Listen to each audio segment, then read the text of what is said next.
Hello friends, welcome to jobs in Telugu YouTube channel. Friends, మనకి Telangana high court నుండి మరొక కొత్త నోటిఫికేషన్ రిలీజ్ కావడం జరిగింది. దీనికి సంబంధించి ఇంపార్టెంట్ డేట్స్ కూడా ఇచ్చారు, ఇంక్లూడింగ్ ఎగ్జామినేషన్ డేట్ కూడా మనకి ఇవ్వడం జరిగింది. సో కొత్తగా రిలీజ్ అయినటువంటి రిక్రూట్మెంట్కి సంబంధించిన కంప్లీట్ డీటెయిల్స్ ఈ వీడియోలో చెప్తాను. వీడియో చూస్తున్న ప్రతి ఒక్కరు కూడా వీడియోని లైక్ చేసి ఛానల్ని సపోర్ట్ చేయండి. మీరు ఇచ్చేటువంటి ఒక చిన్న లైక్ చాలా ఎంకరేజింగ్ అండ్ మోటివేటింగ్గా ఉంటుంది, కాబట్టి లైక్ చేసి మీ ఫ్రెండ్స్కి అయితే షేర్ చేయండి. ఫస్ట్ టైం మన ఛానల్ని విజిట్ చేస్తే సబ్స్క్రైబ్ చేసుకొని బెల్ సింబల్ని యాక్టివేట్ చేసుకోండి. ఫ్రెండ్స్, ఇది తెలంగాణ హైకోర్టుకి సంబంధించిన అఫీషియల్ వెబ్సైట్ అండి. సో క్రిందకు వచ్చినట్లయితే మనకి ఇక్కడ రిక్రూట్మెంట్ అని చెప్పేసి ఒక ఆప్షన్ ఉంటుంది.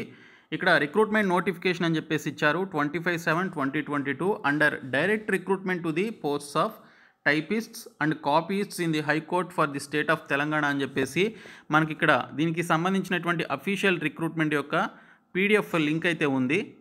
సో కొత్తగా రిలీజ్ అయినటువంటి ఈ నోటిఫికేషన్ ద్వారా 2 టైప్స్ ఆఫ్ వేకెన్సీస్ని భర్తీ చేస్తున్నారు. ఒకటి టైపిస్ట్ పోస్టులు, మరొకటి కాపీస్ట్కి సంబంధించినటువంటి పోస్టులు. సో దీనికి సంబంధించినటువంటి ఇంపార్టెంట్ డేట్స్ చూసుకున్నట్లయితే మనకి ఆన్లైన్ అప్లికేషన్ ప్రాసెస్ వచ్చేసి ఆగస్టు 10వ తేదీ నుంచి స్టార్ట్ అవుతుందని ఇక్కడ డీటెయిల్స్లో ఇచ్చారు. క్లోజింగ్ డేట్ వచ్చేసి ఆగస్టు 25th. జస్ట్ 15 డేస్లోనే మీరు ఆన్లైన్లో అప్లికేషన్స్ అయితే పెట్టుకోవాలి. అలాగే ఇక్కడ చూసుకున్నట్లయితే హాల్ టికెట్స్ వచ్చేసి మనకి సెప్టెంబర్ 5th మనకి ఇష్యూ చేయడం జరుగుతుంది, అఫీషియల్ వెబ్సైట్లో పెడతారు. సో దీనికి సంబంధించి మీరు ఎగ్జామినేషన్ వచ్చేసి 25th సెప్టెంబర్న రాయాల్సి ఉంటుందని చెప్పేసి ఇక్కడ డీటెయిల్స్లో ఇచ్చారు.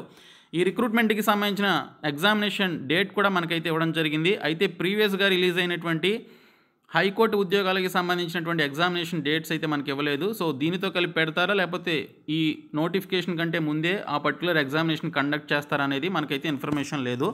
ఏదైనా ఇన్ఫర్మేషన్ ఉంటే నేను మీకు ఖచ్చితంగా మన ఛానల్లో వీడియో చేసి ఇన్ఫర్మేషన్ అయితే ఇస్తాను. సో ఇక్కడ చూసుకున్నట్లయితే మనకి ఇక్కడ టైపిస్ట్ పోస్టులకి సంబంధించి 43 పోస్టులు, ఆ తర్వాత కాపీస్ట్ పోస్టులకి సంబంధించి 42 పోస్టులు ఉన్నాయి. మొత్తంగా మనకి ఇక్కడ 85 పోస్టులని ఈ 2 వేకెన్సీస్కి సంబంధించి రిలీజ్ చేయడం జరిగింది. ఇందులో ఓసీ క్యాండిడేట్స్కి టైపిస్ట్ పోస్టులో ఉన్నటువంటి 43 వేకెన్సీస్లో 19 పోస్టులని ఓసీ క్యాండిడేట్స్కి కేటాయించారు. అలాగే ఈడబ్ల్యూఎస్ క్యాండిడేట్స్కి 4 వేకెన్సీస్ని కేటాయించారు. బ్రాకెట్లో ఆ టోటల్ వేకెన్సీస్లో ఉమెన్ క్యాండిడేట్స్కి ఎన్ని ఇచ్చారనేది కూడా మనకైతే ఇవ్వడం జరిగింది. ఓసీస్కి ఇచ్చినటువంటి 19 వేకెన్సీస్లో 7 వేకెన్సీస్ ఉమెన్ క్యాండిడేట్స్కి ఇచ్చారు. ఈడబ్ల్యూఎస్లో ఉన్నటువంటి 4 వేకెన్సీస్లో 1 వేకెన్సీ ఉమెన్ క్యాండిడేట్స్కి ఇవ్వడం జరిగింది. అలాగే BCA, BCB, BCC, BCD and ఈకి సంబంధించి కూడా ఇక్కడ ఎన్ని వేకెన్సీస్ ఉన్నాయి, ఉన్నటువంటి టోటల్ వేకెన్సీస్లో మనకి ఉమెన్ క్యాండిడేట్స్కి ఎంత ఇచ్చారనేది ఇక్కడ మనకి క్లోజ్డ్ బ్రాకెట్స్లో మనకి క్లియర్గా ఇవ్వడం జరిగింది. ఇంకా ఎస్సీ క్యాండిడేట్స్కి 6 ఉంటే అందులో 2 వేకెన్సీస్ ఉమెన్ క్యాండిడేట్స్కి, ఎస్టీ క్యాండిడేట్స్కి 3 ఉంటే అందులో 1 వేకెన్సీ ఉమెన్ క్యాండిడేట్స్కి ఇచ్చారు. టోటల్గా 43 వేకెన్సీస్ టైపిస్ట్ పోస్టుల కింద మనకి రిలీజ్ కావడం జరిగింది. ఇంకా కాపీస్టులకి సంబంధించి 42 పోస్టులు ఉన్నాయి. సో దీనికి సంబంధించి కూడా ఓసీస్కి 19, ఈడబ్ల్యూఎస్కి 4, బీసీఏ, బీసీబీ ఈ విధంగా కేటగిరీ వైజ్గా మీరు ఇక్కడైతే చూసుకోవచ్చు. ఎస్సీ ఎస్టీస్కి సంబంధించి వేకెన్సీస్ అన్నీ కలిపి 42 ఉన్నాయి. సో ఈ 2 కలిపి 85 వేకెన్సీస్ అయితే మనకి రిలీజ్ కావడం జరిగింది. ఇంక ఈ 2 పోస్టులకి సంబంధించినటువంటి క్వాలిఫికేషన్స్ చూసుకున్నట్లయితే ఆర్ట్స్లో కానీ, సైన్స్లో కానీ, కామర్స్లో కానీ లేదా లా డిపార్ట్మెంట్లో కానీ ఈ 4గింటిలో ఏదో ఒక డిపార్ట్మెంట్లో మీరు డిగ్రీ కంప్లీట్ చేసి ఉన్నట్లయితే అప్లికేషన్స్ అయితే పెట్టుకోవచ్చు అని ఇక్కడ మనకి క్లియర్గా మెన్షన్ చేయడం జరిగింది. దీనితో పాటు ఇక్కడ అని చెప్పేసి ఇచ్చారు. సో ఇక్కడ చూసుకున్నట్లయితే పైన మెన్షన్ చేసినటువంటి క్వాలిఫికేషన్స్తో పాటు ఇక్కడ ఎక్స్ట్రాగా మీకు ఇక్కడ must have passed the government technical examination in typewriting English higher grade 45 words per minute ఉండే విధంగా మీరు ఇంగ్లీష్ హయ్యర్ గ్రేడ్లో టెక్నికల్ ఎగ్జామినేషన్ టైప్ రైటింగ్కి సంబంధించి మీరు పాస్ అయి ఉండాలని చెప్పేసి ఇక్కడ ఇవ్వడం జరిగింది. The candidate should possess all the requisite qualifications as indicated above as on the date of notification అని చెప్పేసి ఇక్కడ క్లియర్గా మెన్షన్ చేయడం జరిగింది. సో ఫైనల్ ఇయర్లో ఉన్నటువంటి వారు, ఇప్పుడు ఈ టెక్నికల్ ఎగ్జామినేషన్ కోచింగ్ తీసుకుంటున్నటువంటి వారు నాట్ ఎలిజిబుల్ అనమాట. సో ఈ నోటిఫికేషన్ ఈ రోజు రిలీజ్ అయింది కాబట్టి దీనికంటే ముందే మీరు డిగ్రీస్ కానీ లేకపోతే ఇక్కడ మెన్షన్ చేసినటువంటి టెక్నికల్ ఎగ్జామినేషన్ కానీ మీరు కంప్లీట్ చేసుకొని క్వాలిఫై ఉండాలన్నమాట. అప్పుడే మీరు అప్లికేషన్స్ అయితే పెట్టుకోగలరు. సో దీనికి సంబంధించి 18 నుంచి 34 సంవత్సరాల మధ్య ఏజ్ అయితే ఉండాలి. ఎస్సీ ఎస్టీ క్యాండిడేట్స్కి అండ్ బీసీ క్యాండిడేట్స్కి, ఈడబ్ల్యూఎస్ క్యాండిడేట్స్కి 5 years ఏజ్ రిలాక్సేషన్ అయితే ఉంటుంది. ఇంకా ఫిజికల్లీ హ్యాండిక్యాప్డ్కి 10 years ఏజ్ రిలాక్సేషన్ ఉంటుందని ఇక్కడ డీటెయిల్స్లో ఇచ్చారు. ఇంకా ఎగ్జామినేషన్ ఫీ వచ్చేసి ఓసీ బీసీ కేటగిరీ వారికి 800 rupees, SC ST and EWS క్యాండిడేట్స్కి ఇక్కడ 400 రూపీస్ ఎగ్జామినేషన్ ఫీ అయితే ఉంటుందని ఇక్కడ డీటెయిల్స్లో ఇవ్వడం జరిగింది. మెథడ్ ఆఫ్ రిక్రూట్మెంట్ వచ్చేసి మనకి ఇక్కడ రిటెన్ ఎగ్జామినేషన్ కండక్ట్ చేస్తారు. ఆ తర్వాత టైప్ రైటింగ్కి సంబంధించినటువంటి స్కిల్ టెస్ట్ అనేది కండక్ట్ చేయడం జరుగుతుంది.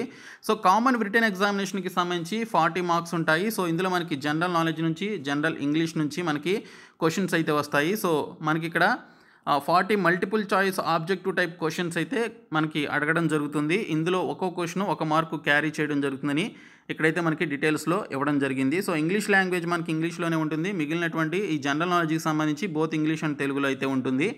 సో అందులో క్వాలిఫై అయినటువంటి వారు ఇక్కడ టైప్ రైటింగ్కి సంబంధించినటువంటి టెస్ట్ అయితే రాయాల్సి ఉంటుంది. సో దీనికి సంబంధించి ఇక్కడ చూసుకున్నట్లయితే ఈ పర్టికులర్ టైప్ రైటింగ్కి సంబంధించినటువంటి ఎగ్జామినేషన్ మనకి క్వాలిఫైయింగ్ నేచర్లో అయితే ఉంటుందని ఇక్కడ డీటెయిల్స్లో ఇచ్చారు. టైప్ రైటింగ్ అయినా అలాగే రిటర్న్ ఎగ్జామినేషన్ అయినా ఇక్కడ చూసుకున్నట్లయితే మినిమం మీకు రావాల్సినటువంటి మార్కులు ఓసీస్కి 40%, అలాగే ఈడబ్ల్యూఎస్కి 40%, బీసీస్కి 30% రావాల్సి ఉంటుందని, బీసీస్కి 35%, ఇంకా ఎస్సీ ఎస్టీ క్యాండిడేట్స్కి 30% రావాల్సి ఉంటుంది. సో ఈ విధంగా మనకి దీనికి సంబంధించినటువంటి రిక్రూట్మెంట్ డీటెయిల్స్ అయితే ఇవ్వడం జరిగింది. ఆల్ ఇండియా సిటిజన్స్ అందరూ కూడా ఈ రిక్రూట్మెంట్కి అయితే అప్లై చేసుకోవచ్చు. ఇంకా ఈ రిక్రూట్మెంట్కి సంబంధించిన ఎగ్జామినేషన్ సెంటర్స్ చూసుకున్నట్లయితే హైదరాబాద్, వరంగల్, కరీంనగర్ జిల్లాల్ని మనకి ఇక్కడ ఎగ్జామినేషన్ సెంటర్స్గా ఇచ్చినట్లు మనకి డీటెయిల్స్లు ఇచ్చారు. ఈ 3 జిల్లాల్లో మీరు ఎగ్జామినేషన్స్ అయితే రాసుకోవాల్సి ఉంటుంది. సో ఇక్కడ చూసుకున్నట్లయితే మీరు ఆన్లైన్ అప్లికేషన్ ఏ విధంగా చేయాలి అంటే, పార్ట్ ఏ వచ్చేసి మనకి ఇక్కడ రిజిస్ట్రేషన్ ఫామ్ ఉంటుంది, పార్ట్ బి వచ్చేసి అప్లికేషన్ ఫామ్ ఉంటుంది. సో పార్ట్ ఏలో candidate will get user ID and password అని చెప్పేసి మెన్షన్ చేశారు.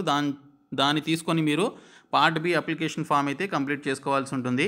సో ఈ విధంగా మనకి నోటిఫికేషన్ అయితే రిలీజ్ చేశారు. సో క్వాలిఫికేషన్స్ ఉన్నటువంటి వారు నెక్స్ట్ మంత్ 10th నుంచి ఆన్లైన్లో అప్లికేషన్స్ అయితే పెట్టుకోండి. ఓకే, సో ఈ వీడియోని మీ ఫ్రెండ్స్ అందరికీ షేర్ చేయండి, మన ఛానల్ సబ్స్క్రైబ్ చేయండి. Thank you so much guys.